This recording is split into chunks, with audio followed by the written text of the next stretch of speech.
We are now coming to the end of our journey through the history of science. In this lecture, there are two things we should do. First, we should take a quick glance ahead to see what kinds of themes that we've noted in 17th century natural philosophy are going to turn into in the 18th century. The other, perhaps more important, is to look back over the huge amount of ground that we've covered in order to review some of the major trends and developments and highlight some overarching themes. Let's begin with the developments yet to come in the 18th century. First of all, the 18th century is sometimes referred to as the Newtonian century. Now, there's some truth to this somewhat exaggerated title. Newton had, in fact, succeeded in presenting a cosmological system wherein all the matter of the universe, regardless of its qualities, regardless of its identities, acted by universal gravitation on every other bit of matter. The effect was a unification of the cosmos on the basis of universal gravitational force. The system was beautifully explanatory. It explains Kepler, it explains Galileo, and it explains a host of other phenomena that had not yet to that time been explained. And the 18th century spent a lot of time working through the ramifications of the Newtonian synthesis. Newton's system promised to provide a unified view of the world, a long-awaited replacement for the Aristotelian worldview, which by 1700 was almost gone in any recognizable form. Thus, subsequent attempts were made to add to the unity of Newton's system by extending its domain, by expanding it to other fields outside of physics and astronomy. Newton himself worked on these kind of topics, but without a great deal of success. He tried to examine the forces of electrical and magnetical attraction and the forces of chemical attraction. Most of these researches did not end in a clear conclusion for him. And the resolution of these issues of magnetism, electricity, and chemical attraction would come from other systems and other ideas. I might point out that today physicists are still hard at work on the grand unified theory, trying to combine the four fundamental forces of nature into one. This was a project that Newton conceived of, but of course could only conceive of. In the course of expanding the Newtonian sphere, there were attempts in the 18th century to produce, for example, a Newtonian chemistry, where laboratory phenomena which had long been known to chemists were explained by the simple Newtonian principles of matter and of matter and force. This was, however, largely a failure. The attempt to extend Newtonianism to chemistry underlined one of the problems of universal gravitation. If every particle in the universe is attracting every other particle in the universe, why is it that the entire universe hasn't collapsed into a lump? Chemistry brought this out most clearly, because in chemistry, substances not only unite, but they also separate.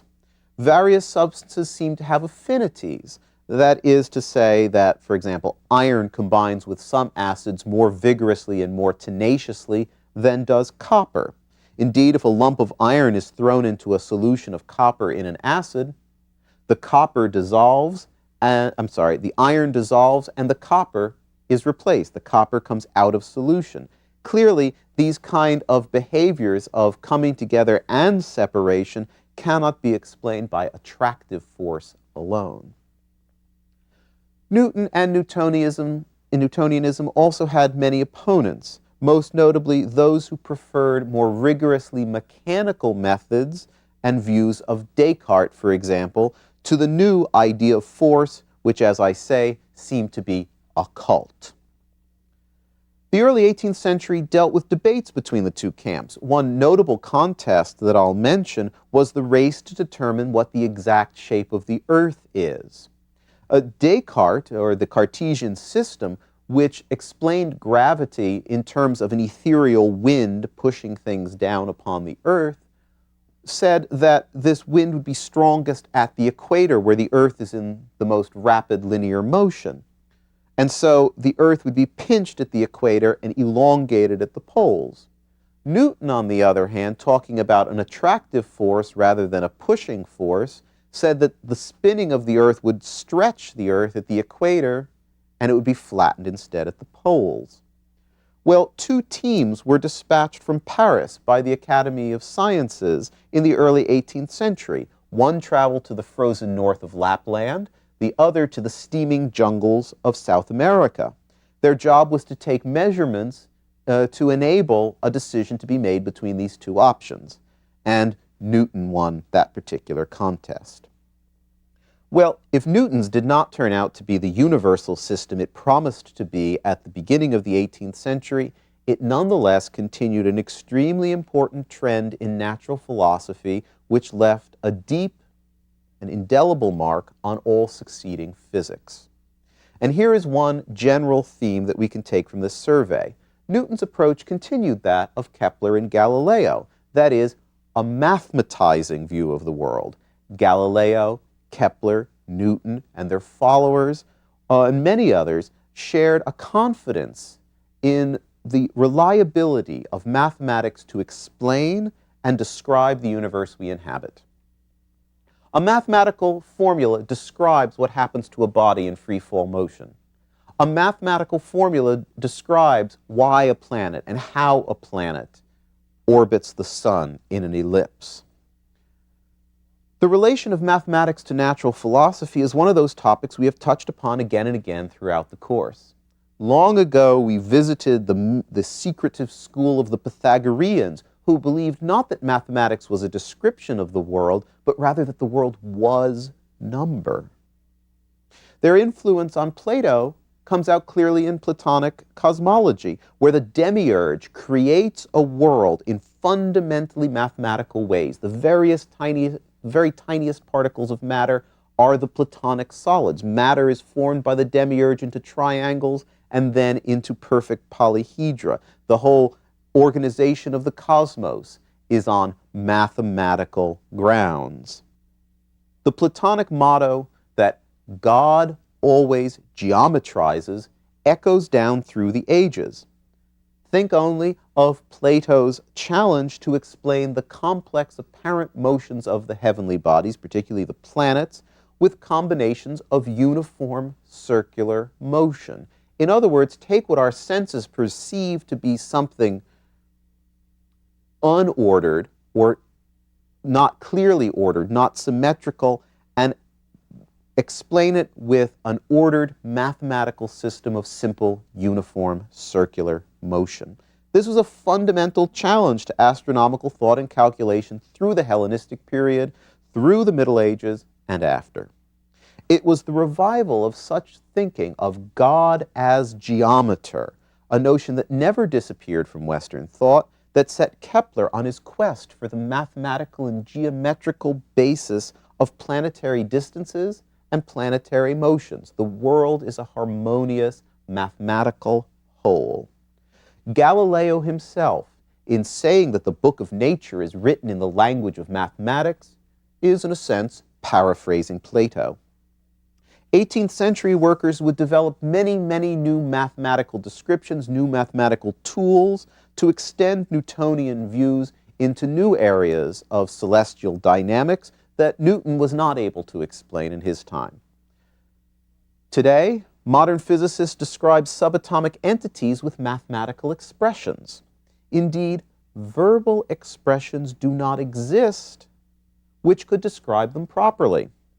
They have no qualities, these subatomic particles, to which we can relate from our everyday experience. And so mathematics is the necessary language by which to describe them. Thus, in some branches of the sciences, at least, mathematics does seem to be the appropriate language in which to understand nature. Plato would not have been surprised. These observations on Plato and the role of mathematics in modern science should not, however, allow us to forget or diminish the importance of his student and seemingly eternal sparring partner, Aristotle. Aristotle was the philosopher for centuries. We have to recognize with Aristotle that not all the sciences benefit equally from a Platonic Pythagorean emphasis on mathematics and quantity. The life sciences in particular, and chemistry to a considerable extent, continue to rely heavily on a qualitative, descriptive approach. The approach that Aristotle promoted, based so heavily on his zoological work, continues to be of notable importance to the fields he himself found so central. The natural history approach of Francis Bacon recapitulates some of Aristotle's observational prowess, even while the Lord Chancellor declaims against the contemporary followers of Aristotle, the university scholastics.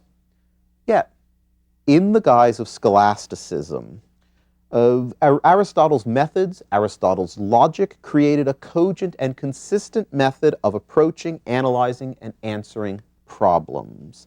It helped to foster the disputative culture of the medieval university, a critical spirit that is so essential for scientific inquiry. Far from being the mere juggling of words, as 17th century critics tried to cast it, scholasticism provided a disciplined method of investigation and organization. Indeed, most, if not all, of the heroes of the new science of the 17th century, of the scientific revolution, Galileo, Descartes, Gassendi, Van Helmont, and many others, were educated in the scholastic method and cut their teeth in the Libri Naturales, the natural books of Aristotle. The critical senses and the probing questions that these people later turned against the learning of the schools were in fact largely learned in the schools. Even as 17th century characters tore down the Aristotelian system, they employed Aristotle's methods and adopted Aristotelian terminologies and classifications, often in rather non-obvious ways, and many of these remain with us today. Indeed, it's in these very fields, like the life sciences, that we most often find recourse to the final cause, that most important part of Aristotelian philosophy of nature, but something which, officially at least, has been banished from modern science. Why are things the way they are? What are they for? Towards what ends do they tend? Aristotle's world, like Plato's world, was suffused with purpose, and that purposefulness of the natural world was a key part for natural philosophy for millennia. The identity of the final cause changed often, but there remained an unshakable certainty that the world and everything in it, or at least most things in it, have a purpose, an end, a final cause. Now, final causes make some moderns nervous, but perhaps no more nervous than should the alternative thought that there might be no final causes. This question has yet to be resolved. Aristotle and Plato, Plato and Aristotle, how often have we invoked their names in this course? These two figures and their ideas have dogged us down through the ages. To be sure, every age brought its own interpretation of their words and their works, but every age was inspired by them, whether in the Islamic world or in the Latin West. And it seems as though succeeding generations continue to argue their basic disagreements about how to view the natural world. The Academy, the Lyceum, may have closed in the early Christian era, but their legacies continued long after in 1,000 other centers. And here's a point I'd like to make about the influence of classical culture. We have encountered at many, many points the longing nostalgia for the glories of Greece and of Rome, a desire to return to the ideals and the achievements and the styles of that period. The Arabic world of the 8th century eagerly sought out classical texts, even though they came from a foreign, infidel source. In the 9th century, in Europe, Charlemagne's school endeavored to resurrect the way the Romans wrote, and Charlemagne's architects worked to build once again after the Roman fashion. In the 12th century, fragments of the lost memory of Europe returned, elaborated by the enormous contributions of the Arabic world, and these fragments of the memory were heartily embraced. Again in the 15th century, the humanists of the Renaissance tried to forget their own times and their immediate past and return to the glory days of classical Greece and Rome.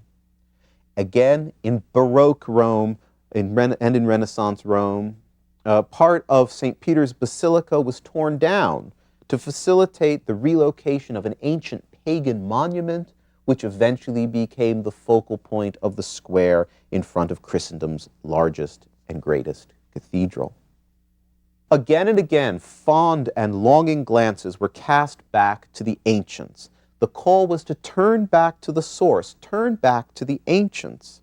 And again, in the 18th century, after our own time period covered by this course, the neoclassical period would again revive Greek and Roman taste, at the very same time that a young United States would show in its choice of forms and imagery that it was not a new creation, but a revived Roman Republic. We tend now to think of science as something that's always new. It casts out the old constantly and tries on the new. But in our survey, we've seen how long ideas and difficult questions and challenges really endure. Even ideas which have been discarded reappear after long spaces of time. Epicurean atomism is revived after 1,500 years, even though an atheistical system, by a French Catholic priest. After 2,000 years, Thales' water theory comes back in the influential thought of Van Helmont. Newton himself scoured the oldest texts he could find in an attempt to find answers to questions about the natural world that he could not solve on his own. We associate the statement, "If I have seen further than other men, it is because I stand on the shoulders of giants," with Isaac Newton, a statement which he did make, and perhaps an uncharacteristically modest one. But this was a line in which he was repeating an idea itself uttered many times before in the Middle Ages. The sense is then of people keenly aware of their history and their lineage. It rooted them and it inspired them.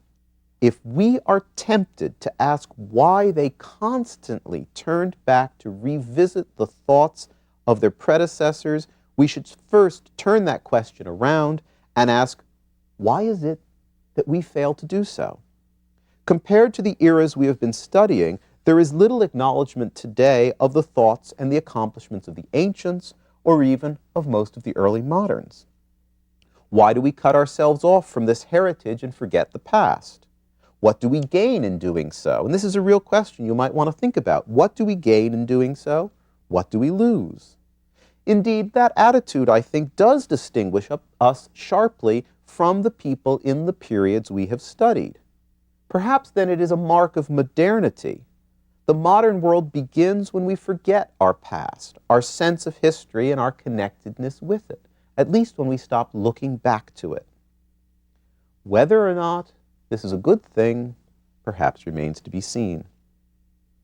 Another point which bears mention here in our conclusion is the motivations for the study of the natural world. Well, we've seen many of these through this course. Those who were devoted to the idea of natural magic believed in using the secrets of nature they discovered for useful purposes. This motivation seems akin to the interest of modern science in linking itself closely to productive processes and applications. In this way, usefulness, utility, was an important driving force in natural magic or in modern science. Knowledge of the natural world and the way it works gives the knower power over his environment. This goal of utility was shared by Francis Bacon and by many in the scientific revolution, such as the founders of the Royal Society. We saw just in the previous lecture that the members of the French Royal Academy were at the call of the French crown. As so again, utility and usefulness were important to their work. While control of the natural world was important to these thinkers, we should recall that Plato and many of his later followers saw knowledge of the natural world as a means not to control nature, but to control oneself. The order of the natural world is a prototype of the order which should characterize the philosophical mind.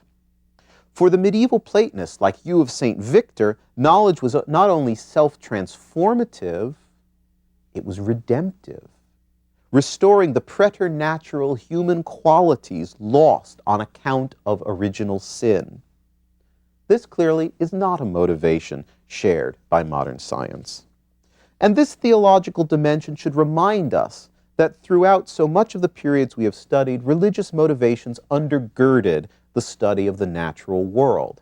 In both Islam and in Christianity, scientific information was in general viewed as a support or a supplement to the truths of revelation.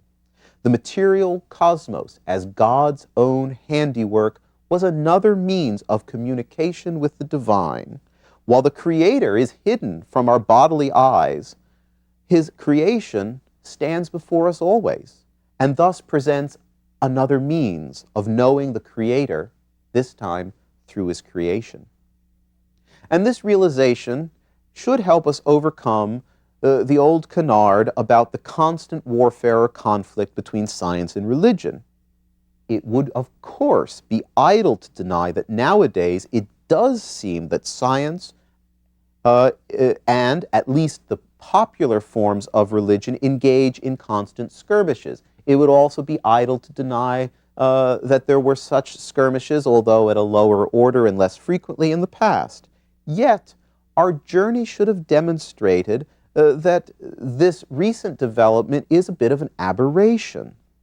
Even in the famous issue of Signor Galileo, we saw the complexity of the historical scene, a complexity that forbids us to characterize it as a simple issue of science versus religion.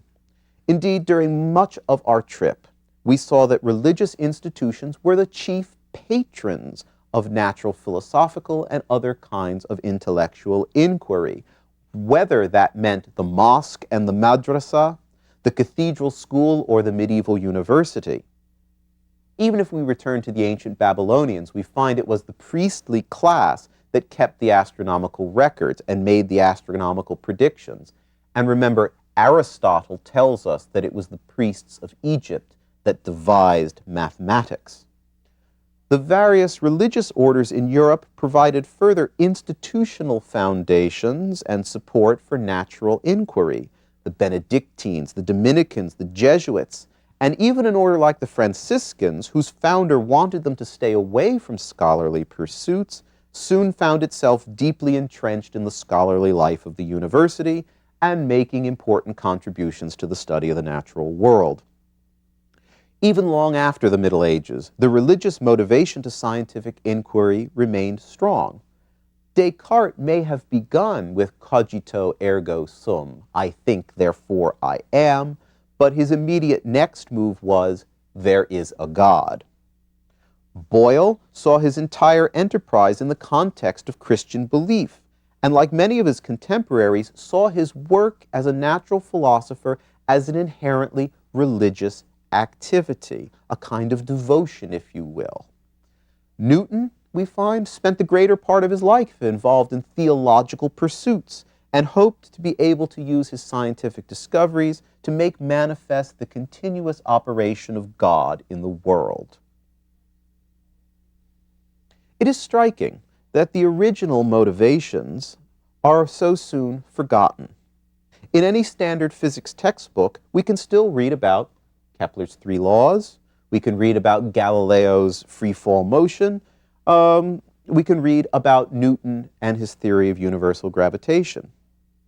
When we read Kepler's 3 laws, we learn in our textbooks how now to derive them, as Newton did, from Newtonian principles. But nowhere, save among historians of science, of course, is it remembered that Kepler's motivation in enunciating these 3 laws was to find the harmonies of the universe implanted by God, whether that took the form of the equal area law or the music of the spheres. His commitments were Platonic, Pythagorean, and more than a little mystical. His motivation was to render service and glory to God by revealing the hidden harmonies he had implanted in the world at its creation.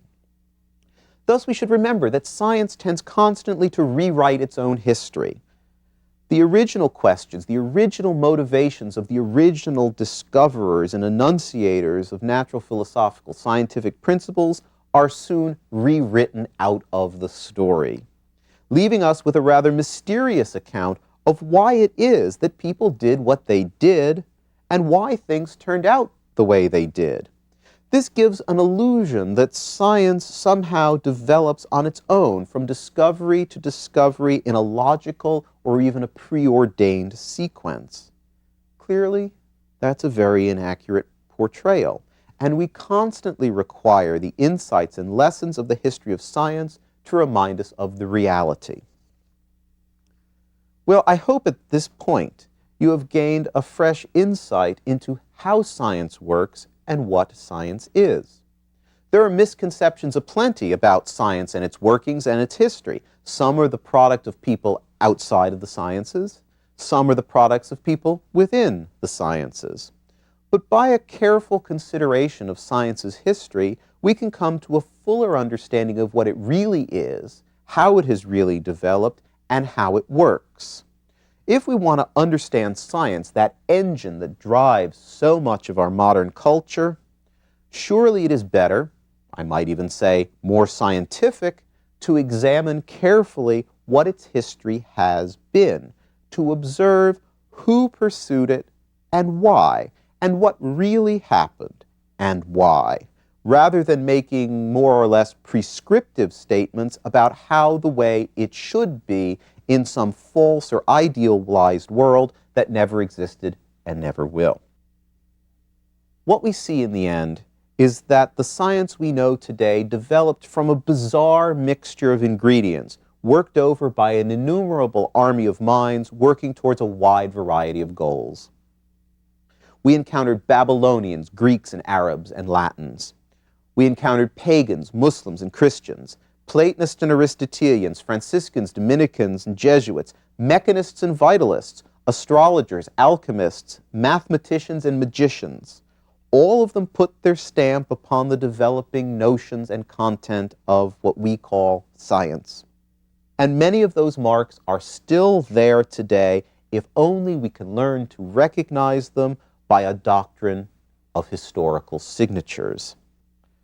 The history of science is by no means a linear progression from discovery to discovery, nor is it the product of people who shared the outlooks and the goals of the modern scientist.